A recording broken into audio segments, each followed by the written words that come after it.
News Central now at this hour begins in Nigeria's capital Abuja, where President Bola Tinubu has sent a message of goodwill and congratulations to Nigerian Muslims on this year's commemoration of the Maulud Nabi, the birthday of Prophet Muhammad. The president, in a statement by his special advisor on information and strategy, Bayo Ononuga, urged Muslims to use the period for deep reflection and remembrance of the Holy Prophet's exemplary conducts and noble teachings. Tinubu said as Muslim faithful mark the Maulud, they should all reflect on the life lived by Prophet Muhammad, exemplified by purity, selflessness, perseverance, kindness, and compassion. Similarly, the head of civil service of the Federation, Didi Walson-Jack, has congratulated Nigerian Muslims on the occasion of Eid al-Maulud 2024. In a statement signed by Enna Olotu, head of public relations in Walson-Jack's office, she urged Muslims to emulate the Prophet's virtues of peace, kindness, and humility and selflessness in their daily lives. Walson-Jack wished Muslims a blessed Eid al-Maulud filled with love, peace, and prosperity, and she also encouraged them to use this spiritual moment to pray for lasting peace, love, and unity in Nigeria as the country strives to build a stronger and more prosperous nation. Away from Eid al-Maulud celebrations, let's now bring you the latest on the lifting of petrol from the Dangote Refinery in Lagos. The Nigerian National Petroleum Company Limited, NNPCL, has announced new petrol prices effective immediately. In a statement released in Lagos, the price is now 950 Naira 22 kobo per litre, while Oyo will see 960 Naira 22 kobo per litre. In the Federal Capital Territory, it is 992 Naira 22 kobo, and in Kaduna, Kano, and Sokoto, it's 999 Naira 22 kobo. Imo and Rivers State will pay 980 Naira 22 kobo, and Borno faces the highest price at 1,019 Naira 22 kobo per litre. NNPCL spokesperson Olufemi Shoneye confirmed these figures following the company's recent purchase of fuel from the Dangote Refinery. Prices are based on September 2024 rates, with payments to the refinery made in USD. The statement adds that any potential discounts from the refinery will be passed on to consumers.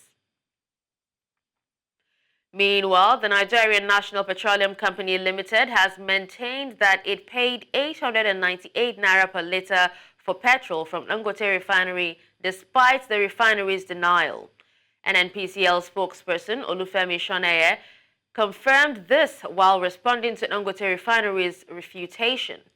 Dangote's Anthony Chiejina had previously dismissed the NNPCL's claim, urging the public to await a formal price announcement from the technical subcommittee appointed by President Bola Tinubu.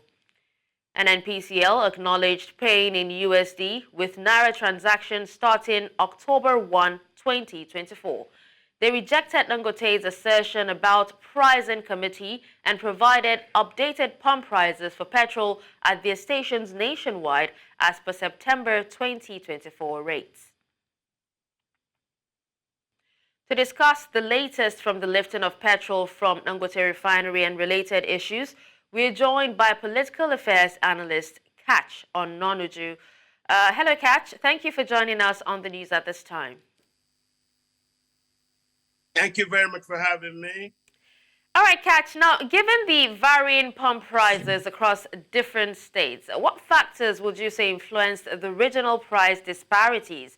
Are these variations primarily due to transportation costs, local market conditions, or other underlying factors? Well, it is a signal. Now that you've seen the disparity in the prices, it instantly tells you that NNPC has stopped its equalization. This tells you subsidy is finally removed. The idea of fixing prices and having a general price for products everywhere is a consequence of the equalization work of the petroleum subsidy regime. Now that the subsidy has been removed, the equalization, which is primarily the bridging costs of transportation of the delivering of these products right from where it is taken to the place where it is used. This now tells you that the equalization activity is off. That's why you have disparity in prices, which is as a consequence of the cost of transportation. So if you see the cost of transportation to Maiduguri being most expensive for product, that tells you NNPC is no more paying for the equalization, which is the cost of transportation of product from wherever it's taken to where it is being used. I can comfortably advise myself right now that the subsidy has been removed. But then this is just a guided removal, because at the end of the day, it is not for the NNPC to fix the cost of transportation. It is for those who buy the products from Dangote's depot to fix their cost of transportation. So, all right, now talking about buying, the petrol, the conflicting statements from NNPCL and Dangote Refinery regarding the purchase price of this particular petrol actually raises questions about, their business relationships with Dangote, saying that they didn't sell to NNPC in dollars, and NNPCL saying they bought in dollars. Now, how does this disagreement, impact the overall fuel supply chain and potential future collaborations? Well, those are arguments about how much I'm going to sell to you. The stock I have, I bought in dollars. You have been told to sell me in Naira. When is the date? What date did the president say they should start selling to NNPC in Naira? And what is today's date? So what they're probably trying to do is to, okay, the products are valuable locally. Let's cut away all the nonsense we used to do before and buy from you. How much are you going to sell to me now? That means whatever it is he sells to them now, the prices may come down if in future they are able to now sell to him in Naira, and then they would demand he sells back to the country in Naira. But if the product he has now, a product he sold internationally, and which he purchased in dollars, the market won't allow him to undersell his cost of production. That's why the costs are as high as they are right now. So let us wait to see what happens subsequently going from forward. Don't forget, Dangote is not the only refiner that is in the country of this petroleum product. There are other people who model the refineries scattered in different parts of the country. When they also get that crude, which the president has said should be given to them in Naira, and they start selling to those who buy off their depot, we will then see a competition that tells you the real cost of petroleum products. We're not going to know the real cost of petroleum products right now at the very beginning. We will know the cost later on after the current stock that Dangote have been exhausted, and then new stocks are purchased in line with the president's instruction, sell him in Naira at from so and so dates. So these are products being sold, products that he has, which I don't know how he got, but whatever it is, I believe when we go into this something and then we don't allow another betonization of competitors in the market, that means others who are in this business will be allowed to sell and nobody will be killed for Sam Dangote to become a monopoly. Then you can see people play. Because those who are selling products from Imo State, there's a refinery in Imo State, though it has low capacity, will sell differently. You would not see the same cost of products bought from Egbema or Haji Uguta selling as much as Dangote's prices are in Imo State or in other parts of the East. You won't also now see products that will be sold from Bielsa, that's a modular refinery there, cost that much when they are delivered to Yenagoa or delivered to Port Harcourt or delivered to Were or delivered to Warri or Sapele, Benin or Asaba. So let us allow the pricing competition to be determined by the activities of local refiners. This is what we've been asking for since. That government remove its distorted play in the energy products market. I am very happy, despite the hardship that Nigerians have come into. It is in the interest of Nigeria that government remove its involvement in the distortions within the energy markets. Then after we can do the other things. I am very happy at what's going on right now in the country. All right. Well, thank you so much, Catch, for taking time out to speak to us on this. Thank you very much for having me. Away from that, Kapam community, the community whose livelihoods and health was affected by a chemical released from the Kaduna Refinery and Petrol Chemical Company, said they are yet to be compensated. The released chemicals destroyed most farmlands in the community. The community leaders told News Central that livestock were lost, with some community members contacting unknown ailments and are given proper or are not given proper medication or medical attention. Our correspondent, Emmanuel Bagudu, who is in Kaduna, spoke to some of the victims. These incidents, for now, we don't know what is in their mind, because anything concerning the compensation, they have not talked of it. So what is their mind? What is the extent of damage, health-wise and really we were affected. We were affected. Most of the community people, most of the people that lives in this community were affected, and some was rushed to hospital. So by God's grace, we didn't lose a life, but our animals were killed, our crops were damaged, and we have not had anything from refinery concerning the compensation. But they said they will do it. So up till now, we have not had anything from them. And this thing, this explosion, it happened on the date of 28 August. 28 August. And till now, we have not had anything concerning the compensation issue. I was affected really badly. When this thing happens to me, I was weak, choke, and all of my body as if they poured pepper on us.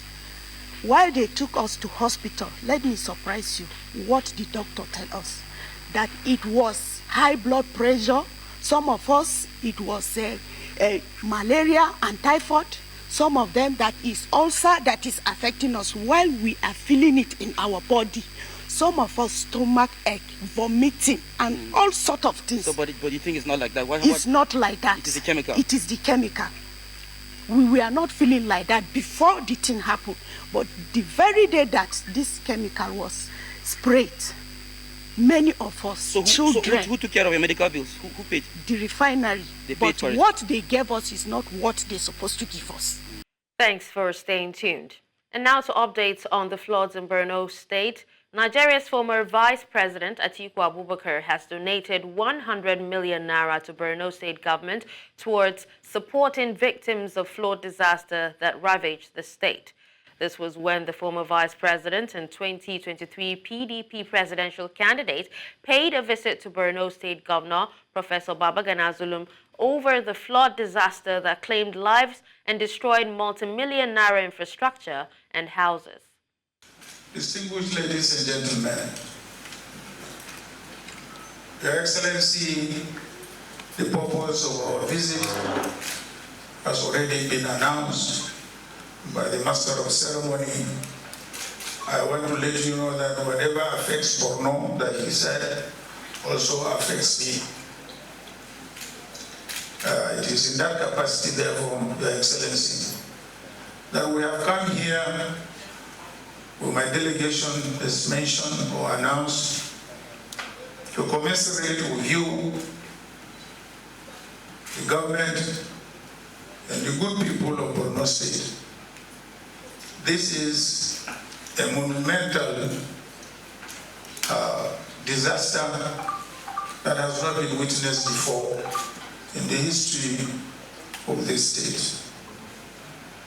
Therefore, we want to let you know that we are not alone in this sad event, which led to the loss of thousands of lives, and to offer our deepest condolences to the repose of those who have died.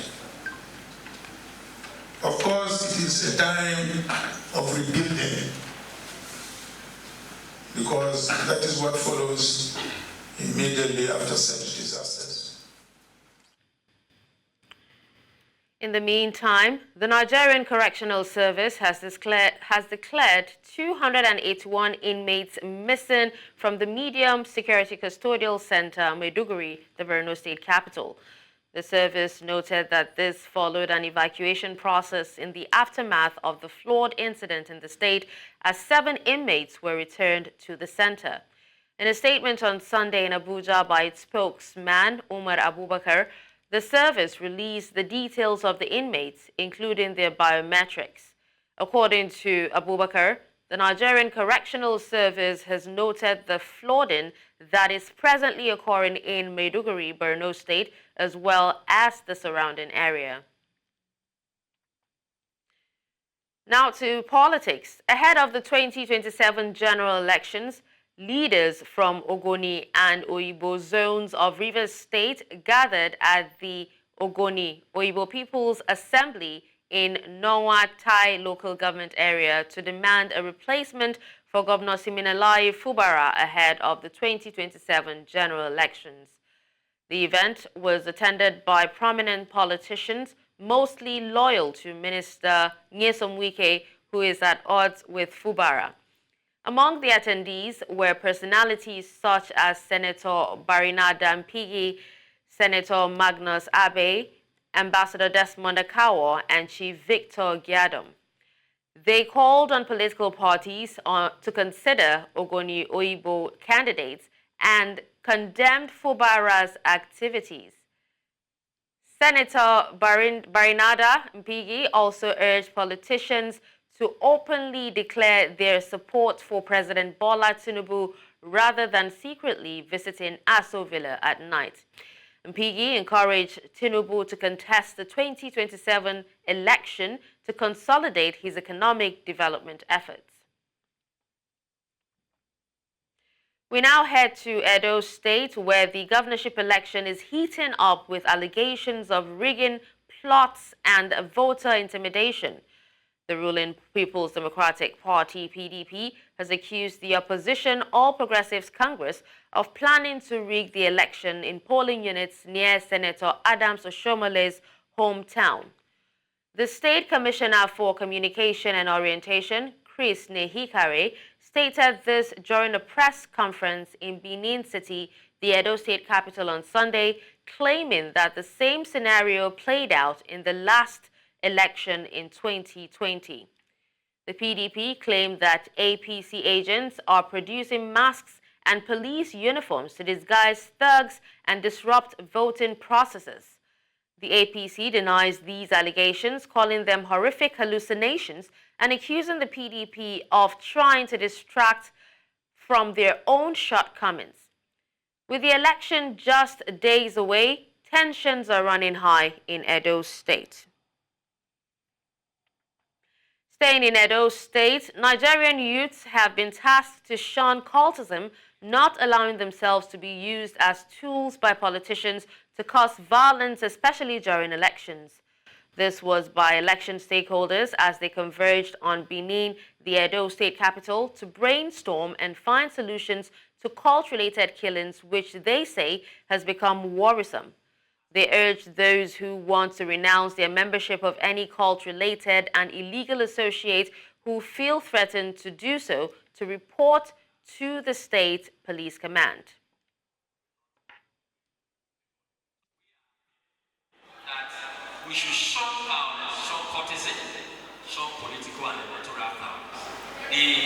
school class and is using us as thugs, have their family in abroad and other places. I wish our youth will wake up and use their head. That path that some of them are choosing to follow will not in any way favor them. If you have been misled in the past to join an unlawful society, very, very simple. You want to renounce, go to and approach any courts or go and swear an affidavit to that effect, renouncing membership of the court of that organization. Then go and meet the police, go to the police and go and let the police know they are renounced membership of that organization, so that you will be taken into cognizance that the police are aware that you have renounced membership of that unlawful society. And if there is anybody that is a threat to you or a threat to your life that is threatening you because you have renounced membership of that unlawful society, you let the police know, the security agencies know, and they know how best to handle those persons who are threatening you. Let's head to northern Nigeria, where the Zamfara state government says that its shoot-at-sight directive on illegal mining in the state is still in place. This is as News Central Television exclusively uncovered the participation of children and youths in the activity, a situation they say is being fueled by the hardship in the country. News Central's Emmanuel Bagudu reports. This journey, regarded as a dangerous expedition through terrains notorious for bandit operations, led to one of the numerous gold mining sites in Zamfara state. With underage children seen visibly engaged in mining operations at the site, some will attribute this to child slavery, a condition that is frowned at even at the highest levels of government. The possibility of finding particles of alluvial gold from the earth and the promises of a better life for the children has led to the abandonment of schools, compelling the children to resume daily. We sell it to one Auta, one Ashiru, and we sell it to Aminu and Alarama. They are in Maru. See one of the dealers down there sitting. Look, him there sitting. He takes them to the bigger dealers who will melt it. I'm here at another mining site, a gold mining site. We have a very lucky gentleman here who has Mr. JJ. Na JJ, a young man here is lucky to get a particular particle that actually worth 1%. So this young dealer is going to describe what this particle of gold means. Show us, where is the gold? Is this the gold? Yes. Touch and show us.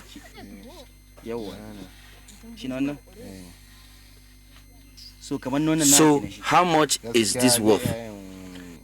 Honestly, it can reach either 1% or 2% because it is small. It will cost around 5,000 Naira.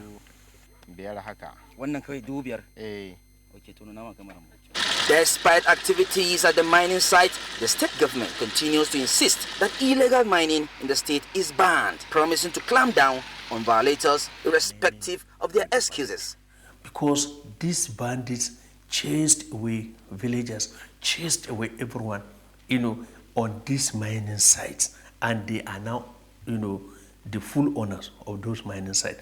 And particularly this kingpin, Kachala Halilu Sububu, he owns so many mining sites. The one that was killed? Of course, because that was where they are getting the money. And the state government bans the issue of mining completely. And it has even given a shoot-aside order by the state, to the state security agencies in the state, that whosoever was caught mining, they should be killed there on site. Because if there is mining, people are doing it illegally, then of course they will be having means of either liaising with the bandits for them to get the gold, or they will be getting the gold and becoming, bandits of themselves. That is the issue. And if you have not, do away with the issue of mining, if you have not subdued that illegal means of mining in the state, no way, underline the word, no way insecurity will come to an end in this state. The government maintains that the children are being exploited and can be used as instruments to aid terrorism and banditry. The child miners also have their own side of the story.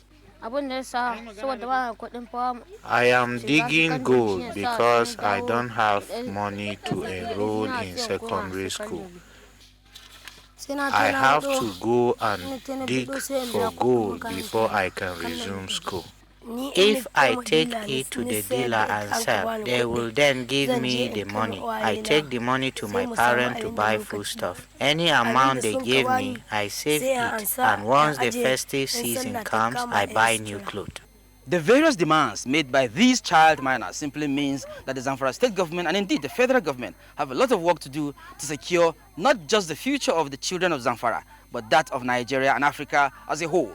In Maru, Zamfara State, for News Central, I am Emmanuel Bagudu.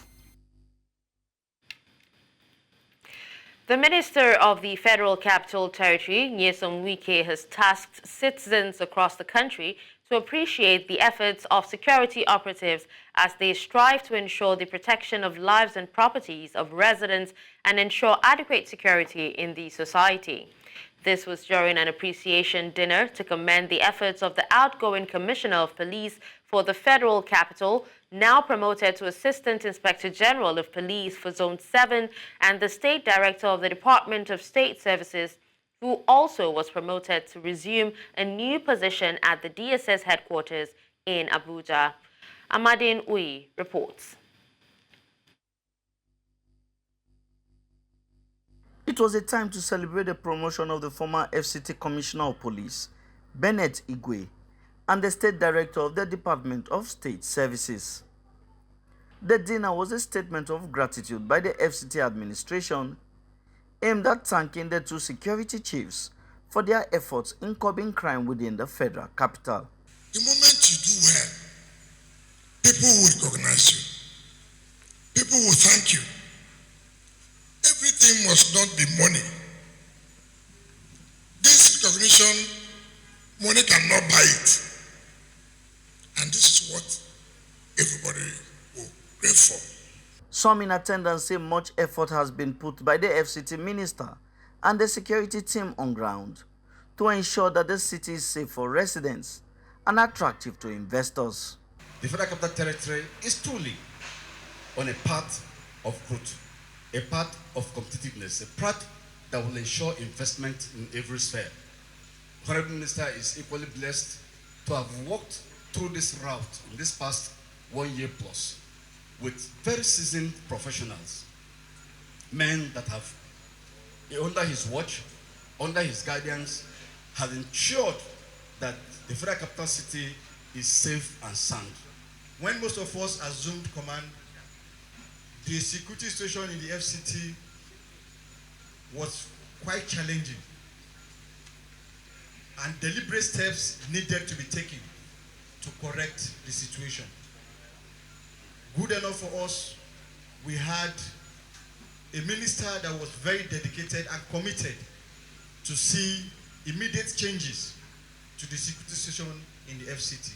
While the outgoing Commissioner of Police attributed his success to the support given by the minister also commended them for their outstanding performance while in service. Without fear or favor, he supported us with the work. And that is why when my people called me and said, why are you always in the bush on patrol in the night? I said, because the minister is equally on patrol in the night. If you sleep, the kidnappers will enter. If you slumber, before you wake up, the bandits will take over. As the minister, the security reports I get every day, if Nigerians, if FCT people know what you have put in place, the efforts you make to combat crime, but you don't go on television except when it is necessary to begin to say this and that. He also urged citizens to appreciate the efforts of security operatives in their efforts to ensure that the federal capital is safe from crime. In Abuja for News Central, I am Amadine Uyi. The news continues in West Africa, where Mali's military leader, Colonel Assimi Goïta, announced that Mali, Burkina Faso and Niger will introduce new biometric passports as part of their alliance, the Alliance of Sahel States. The move aims to harmonize travel documents and strengthen connectivity among the three countries.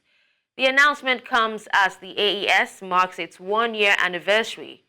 The three nations, all under military rule, have pivoted towards Russia after severing ties with France and leaving the economic community of West African states. The region faces ongoing jihadist violence, which has killed thousands and displaced millions. The new passports and infrastructure development aim to promote unity and cooperation among the Sahel states in the face of these challenges. Africa financial experts and senior officials representing leading airlines from around Africa candidly are meeting at a two-day summit in Sandton, Johannesburg to address the pressing aviation issues at hand and, importantly, recommend practical solutions to help resolve the situation.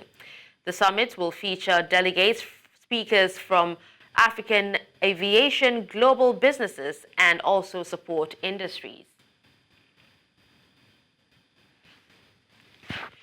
News Central's Bongani Siziba is at the summit as we now cross over to her. Hello, Bongani. Thank you for joining us. What new information have you gathered about the African Aviation Summit? Good afternoon to you, Dashen. Yes, we are in Sandton where the Africa Aviation is taking place, rather the Aviation Africa is taking place, where a lot of aviation, those who are in this industry are gathered here. As I'm looking now, I can see a lot of goods. I've spoken to aviation industry from Germany, from Italy, and those that would also want to be in this space. But here I am at the Eurospace, that is a Nigerian company, just to hear why they are here and why it's very important for them to be part of this summit. Thank you, sir, for joining us. Why is it important for a Nigerian company to be here and also be among the aviation people who are here? Well, Aviation Africa is one of the biggest summits that we have in Africa. It gives us the opportunity to, us as an MRO, to present our services to the entire African continent. And we can also see original equipment manufacturers, service providers, all come together.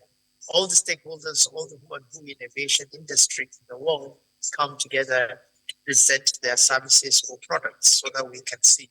So it's a very good avenue where we can market our product. We, aero contractors, MRO, we are showing our expertise in maintenance, and we are now showing to the African continent and indeed the world what we can now provide around the region, West and Central Africa region.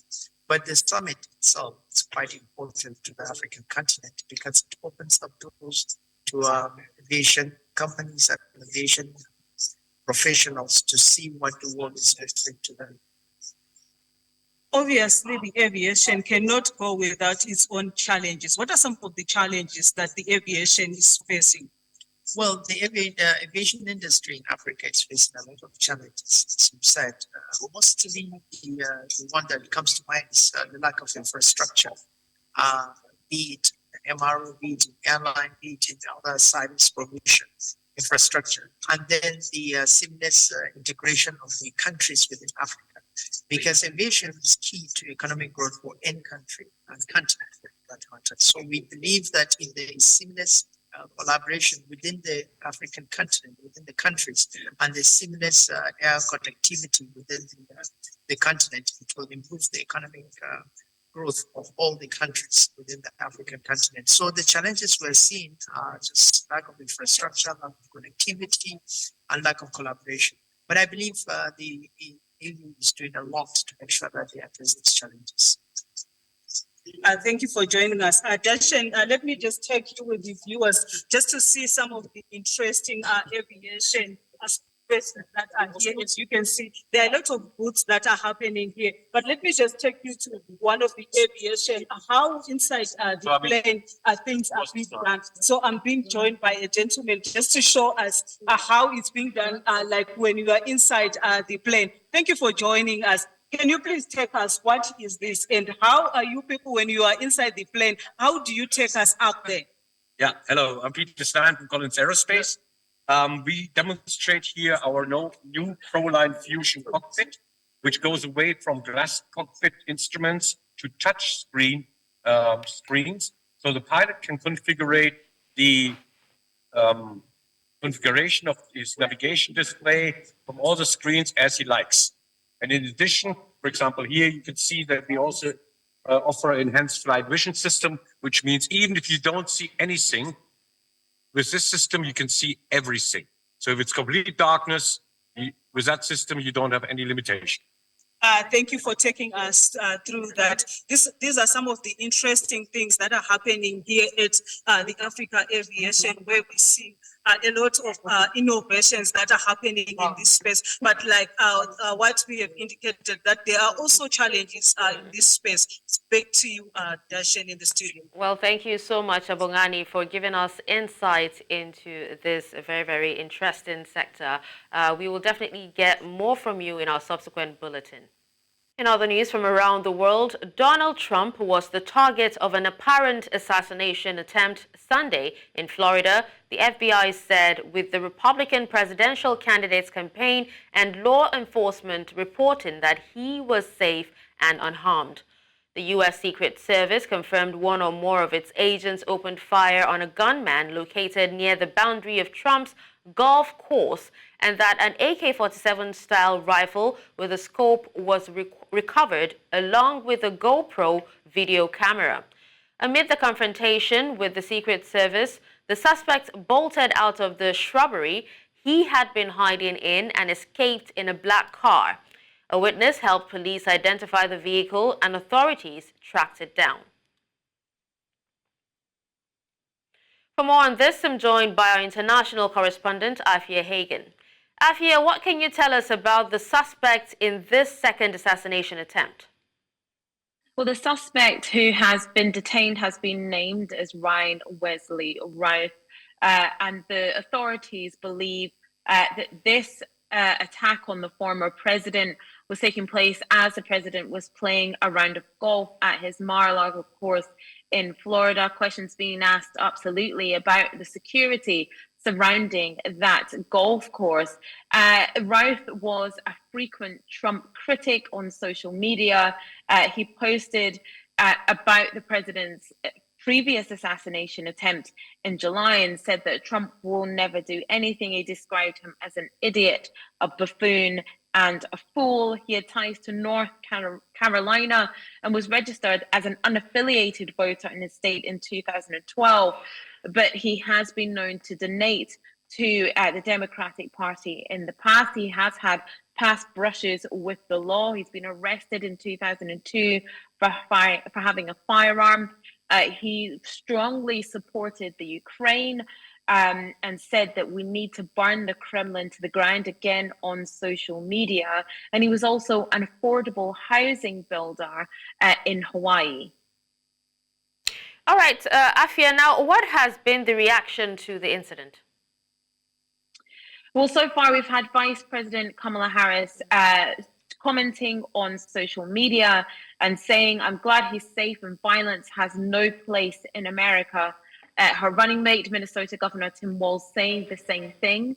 The Prime Minister of Israel, Benjamin Netanyahu, said that him and his wife Sarah were shocked by the second assassination attempt on President Trump. Australian Prime Minister Anthony Albanese expressed concern and said it's a good thing that Trump is safe. And the Hungarian Prime Minister Viktor Orban, a longtime Trump supporter, said on X, "It's clear that President Trump's life is in danger until his victory." All right, now, Afia, with just 50 days of campaigning left, how do you think that this will affect the election race? Absolutely right. Only 50 days until the election. Now, the last time that Trump had an assassination attempt, and it's actually amazing that we're talking about two of these things happening in the same election cycle. He did use that to drum up donations, and it certainly upped the rhetoric and upped the political temperature in the United States.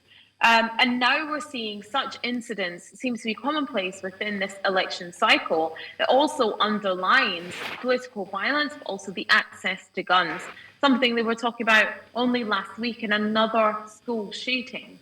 So what this does is it raises the political temperature. Trump will most certainly capitalize on it. The fact that he is safe and well, but also he will use this as a kind of martyrdom, that he is being targeted because of his political beliefs, and therefore the nation should pour in to protect him. Again, it's another incredible twist in this election campaign. All right. Well, thank you so much, Afia, for that update.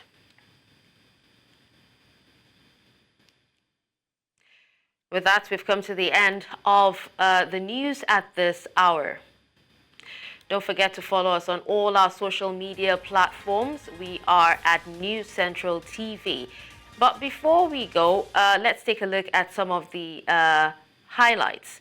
NNPCL sets pump price nationwide, insists paying Dangote Refinery 898 Naira per litre. We also told you that APC, PDP clash over rigging plot in build-up to governorship election. Finally, you heard that Mali, Burkina Faso and Niger Republic to launch biometric passports. Send your eyewitness report to the WhatsApp number on the screen, and do follow us on social media at News Central TV. You can watch News Central live on DSTV channel 422, StarTimes channel 274, Avo TV and YouTube. Many thanks for watching. I'm Dashen. Usman.